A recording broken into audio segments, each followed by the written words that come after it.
Okay, so JP Grand Cross or Korean version did get a massive update today, and the reason why I'm bringing this up and making the video on it is because there's actually quite a lot to talk about and kind of go over things, and most importantly, a new character always kind of had to talk about, and it's ELAINE. So firstly, a lot of people were kind of like, I guess, disappointed that ELAINE was, I guess, the second part of the 1.5 anniversary, and bear in mind, she will be our second part of our anniversary, so a little bit disappointing. Not for me though. I love ELAINE.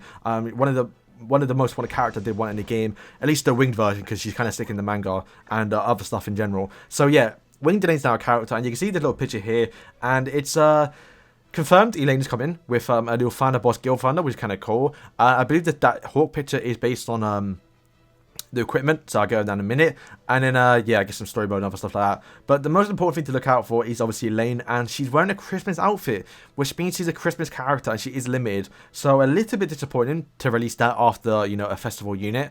It's always bad to do that, since, well, most people are drained. 600 damage to guarantee her, and also she's a 0.25 rate. She has a rate as a festival character. Not too great, but what she does is kind of insane. So let's talk about I guess what ELAINE does now. So here is ELAINE, massive counterpart towards the King team, and we're going to go over that. Firstly, I think it's a good addition, since, well, it's King and ELAINE, makes sense to be both of them working together. Not so much Hendrickson, since, well, it just doesn't make sense, but it's fine.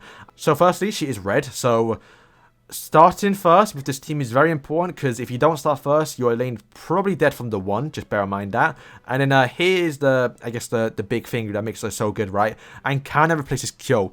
Actually, no, probably does replace Kill in this team. So for each poison, bleed, shock, and corrosion debuff on all enemies, decrease their penetration, crit chance, crit damage by 8%. So if you add it all up, it's 32%. So already a very good passive, and to make things, I guess, more like sustainable, since you're not bringing Elizabeth, the team needs to stay alive, right? And yeah, you're getting the skill off first, it's going to be sick. Bear in mind, you can only use 3 skills, so you're not going to get the full debuff turn 1, but in turn 2 you will. So yeah, King's team is kind of boring, to be honest with you. You kind of always do that same cards first turn, and now you have like a full, like, okay, before I start doing anything, I got to use these 4 cards first. Just bear in mind that, right? But here's the first skill. So we'll use the skill. It's on Kyo. Ironically, replaces Kyo as well. Does 425 damage. As co-destruction. Extinction for JP, just the translation, I believe. So a single target, and does 20% more damage per debuff. Already a debuff meta, debuff team. This is going to do tons of damage. It's what you want, right? Now, obviously, I believe Kyo will do more damage overall, because he does get 6 ignites off on his passive for free. And yeah, overall, it's what you want from a character, at least for this team. So it's going to be insane. Now, she's a red, so a little bit underwhelming. I think for a red character, at least. I don't know. We have to wait and see what her stats are, because Kyo already does tons of crit damage. So if she's doing that back, it's going to be sick. But this is like the last piece of the puzzle, right? Deals 20% of max HP as corrosion damage. This is what the team needed. King does poison, while Hendrickson does shock and bleed. They are missing corrosion. Now, I think Super Awakened Lilia, or like the red Lilia, the snake one, she does do corrosion, but she's not like the best partner in that team. But now ELAINE does that. And also as well, her ultimate is very good and works very well as a team overall. Deals 4% damage on all enemies, I'm pretty sure. And then deals additional 60% of release damage on all enemies. This is what King has on his single target damage and why it does so much. To have this on her ultimate, AoE, plus now with the addition of corrosion, you're doing so much damage. Like, it's unreal what this does. So yeah, that's what the character does. Overall, a pretty good character to the game. And it's going to make the King team come back, and it's going to be mad. So let's go over what else in the update and talk about that. So here's the outfits you can see here. There's a full picture, which once again I'll push up on screen. Sailor ELAINE, which I think may be the best one. I kind of like the green one, but considering how big how it looks in the big picture, I may not actually like it too much. But yeah, ELAINE's got some saucy outfits, not too bad. And you can see here the banner. The Valentine units are on it, because once again it is like a limited banner for seasonal characters. And everyone is 0.25. Pretty good for like new characters in the game, which once again JP seems to be doing that. And she is guaranteed after 600 diamonds, which is bear in mind 1 week after Escanor. It's like, does anyone even have this? At least free-to-play units? I'm not too sure. Not only that, probably one of the biggest updates in Grand Cross entirely is out. I may do a video on it separately, where look at this. You can literally automatically increase all of your equipment to 5-star plus 5. Not for free, because obviously you're still paying for it, but like excluding all the time, because equipment is now being changed to where you can no longer fail. So hopefully Global gets this, like hopefully this week, right? Maybe not, but like Global does push updates at least quality of life updates sooner than what JP got. So I'm hoping we get this first, because the amount of gold you're saving is actually unreal.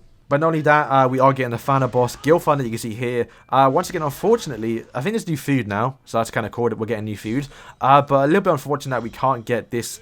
Well, we don't know what it looks like yet, if they even get outfits, but it looks like the Founder boss, like, you know, the trio, they should get new outfits, but we're not going to get them, because it looks like you have to buy Eliane's outfit, where it just, like, unlike Founder boss, Gopher, and King, and the other sins we've had in the past, you cannot buy the Founder boss outfit.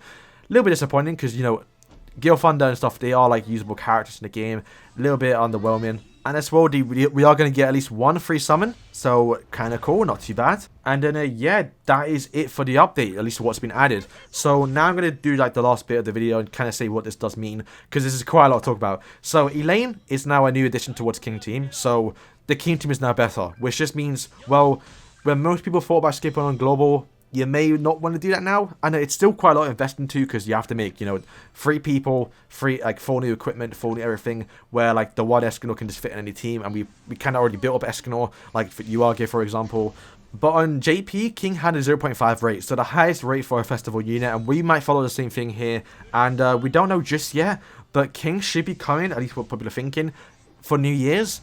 Hellbrom on the 22nd, because that's what magic means. It could mean either Hellbrom or Green Eastern. If it is Hellbrom, that means King is the following week, and it's still in time for New Year's. We don't know just yet, but they may give us, I don't say we are, but at least what they did for Halloween Gopher, we could get, you know, Red Elaine for Christmas, for us at least. If they do that, it's insane. Like, it's not enough. It's global, man. They could do this, and if they do, it's kind of a mug, because actually, no, it wouldn't be too bad, because to be fair, I think most of us are going to skip Elaine anyway, since she is 1 week after the one. So if they do release a little bit early on global, it's not the worst idea, since, well, we can summon for her and still have time to save. But then this is the thing, right? The King team is now better, so it's not an instant skip like what most of us thought. So we may want to actually summon for King now. Now it's totally up to you, because bear in mind, you still have to make, you know, it's a new Elaine. You have to buy her cosmetics, you have to, you know, give her UR gear, you have to build her up, you know, a lot of stuff for that. Henderson is a little bit easier, because he is given for free. He also on the part 1 ticket, so get him 6/6, it's going to be very easy, and overall build him up should be a little bit more easy as well. But once again, still have to buy his cosmetics.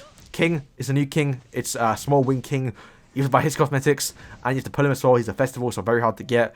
So once again, overall, the King is quite expensive. If you're going to build a team, you have to commit to these 3 units, and you're going to have a good time if you do, right? Because the team's going to be nasty. Now, it is 1 week after Escanor, unless it reaches a little bit earlier for us, but still, overall, Escanor is still probably worth it, because, well, if you start first with Escanor, you build him up, you will just one-bang the Elaine, and you're kind of not worrying. Escanor still removes debuffs on turn 3, so overall, the team is just not going to work. You're still going to one-bang a lot of characters, and once again, Elizabeth is not on the team anymore, because, well, you're going to have the first 3 characters up front, so yeah, no revive. Very good for Escanor. Just bear in mind that with this team. Even though it does look very good, she's still red. Still very weak. Well, unless she has like super high crit resistance.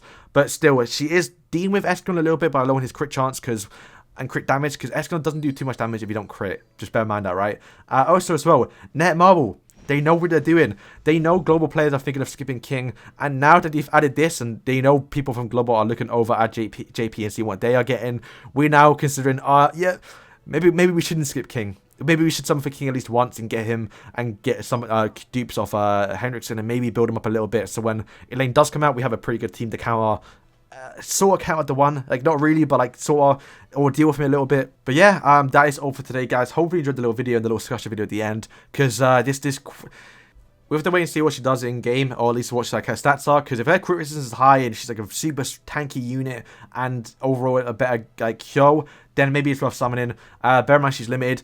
Could be on a part 3 banner. Like, we don't know what part 3 banners are yet on JP, because it's not done, it's not out yet. But if they do ever decide to add a part 3 banner where, you know, they have all the season 3 characters like we've done in the past season 1, season 2, she could be on the banner, but she's limited, so maybe not. So very hard to get. Literally right after the exclusive banner, it's gonna be quite difficult to say something for her. But yeah, we'll have to wait and see what it works out. So thank you guys for watching. Let me know what you think of the new lane, and if this has changed your mind, if you're gonna be summoning for King or not.